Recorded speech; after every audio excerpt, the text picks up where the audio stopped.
I wish I had enough money to buy a dinosaur. What would you do with a dinosaur? Who wants a dinosaur? I just want the money. Haha. Well, that's officially funny because some people who have extra money laying around want to buy a penny. Hey, what?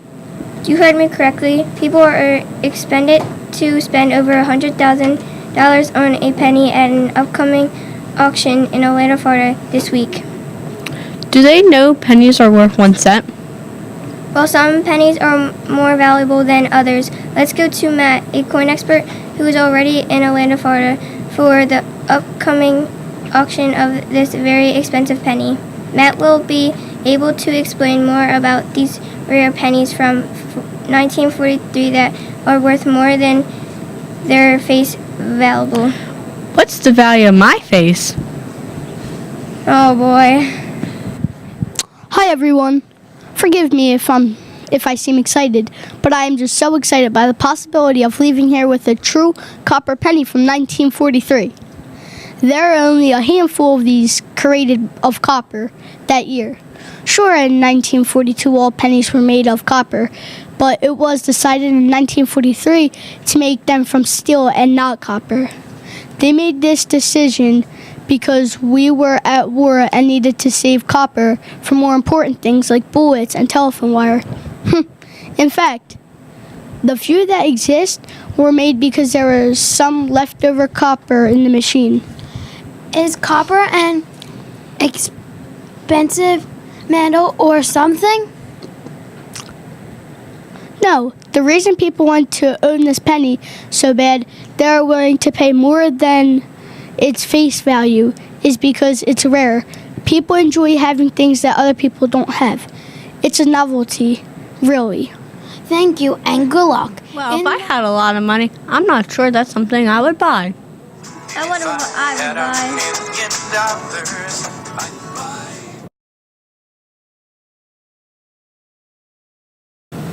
Good morning, Sandman. I am Riley McNeil.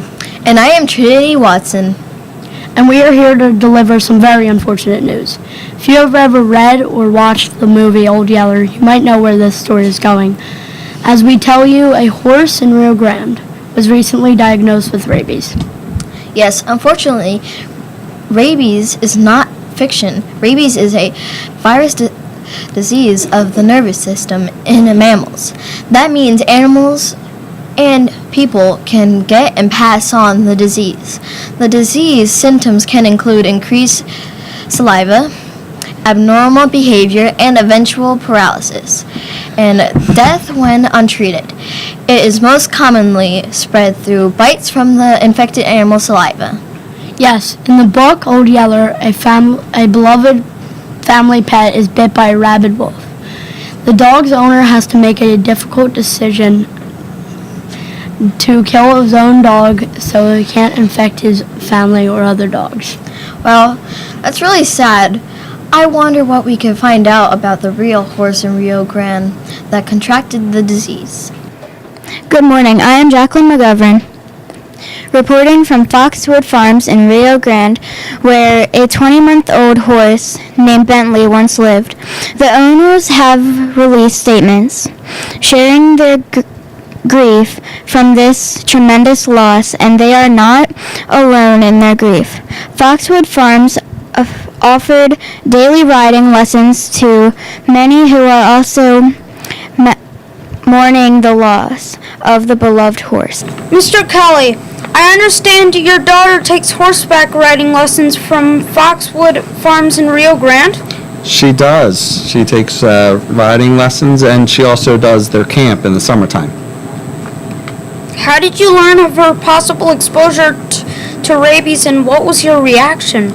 Well, we first got a phone call from the owner of the farm, and then shortly after that, we got a phone call from the county health department.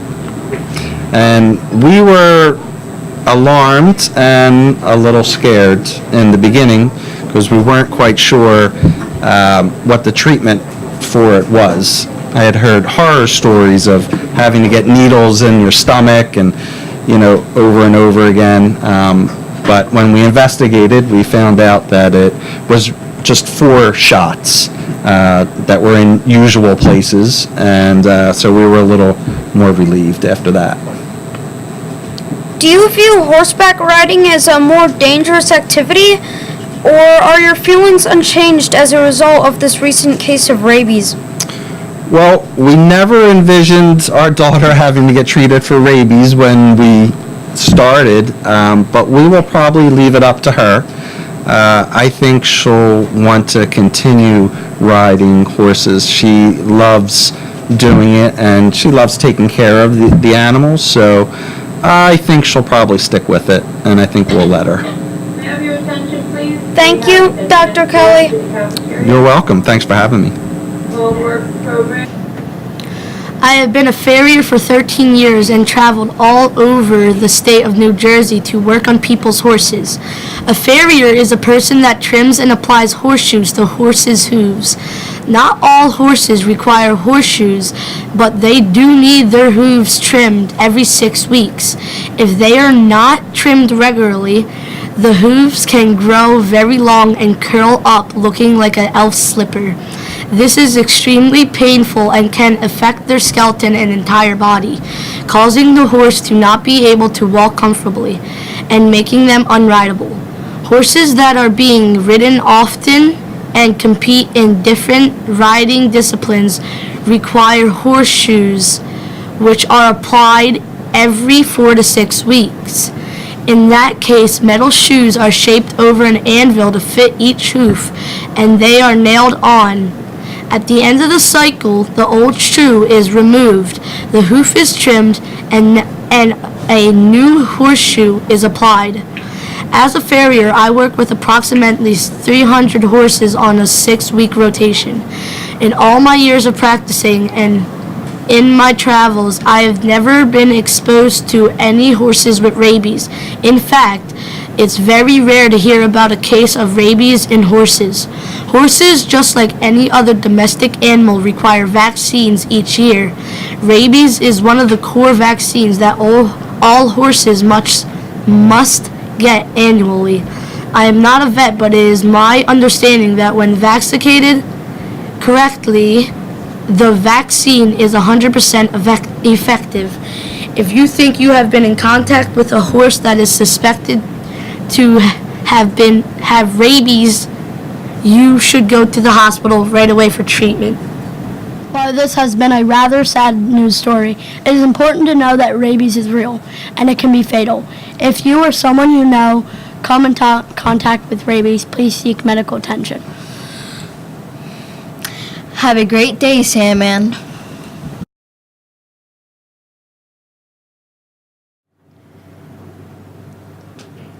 We always been taught that spreading rumors is no good.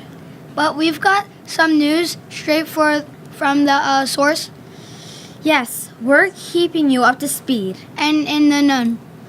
I'm Skylar Laba. And I'm Kyle Young. This is the SCNN. School news with a spotlight on school clubs. At SCNN, we have many clubs such as art club, science club, book club. Don't forget about K-Kids and Homework Club. Oh yeah, Homework Club. How could I forget? It's great to be able to have time after school with our friends to explore our interests.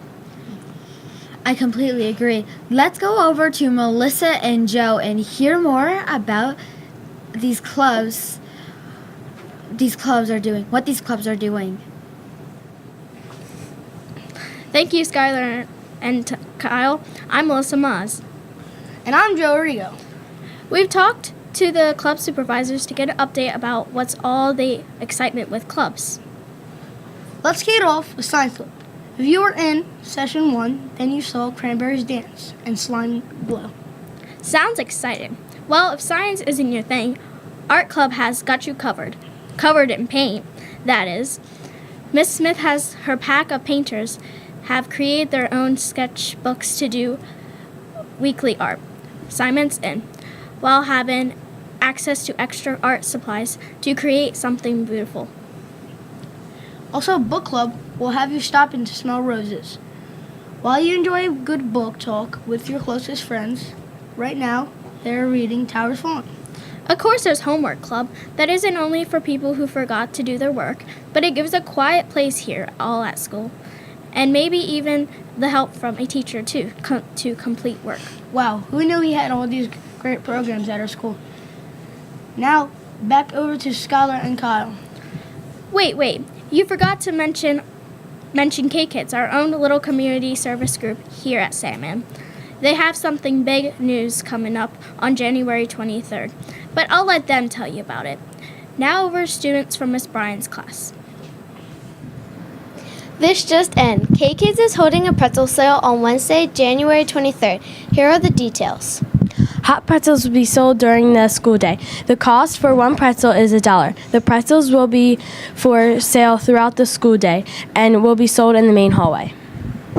To purchase a pretzel, bring your money to the main hallway at any time throughout the school day. All proceeds will benefit our Sandman School After School Activities Fund.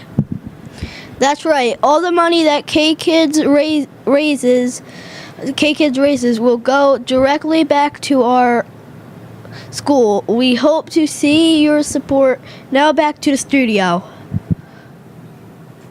I love showcasing how great our school is. It makes me feel lucky that I can get to be part of this community. We hope you feel the same way too, Sandman. Until next time. This is the SCNN School News signing off.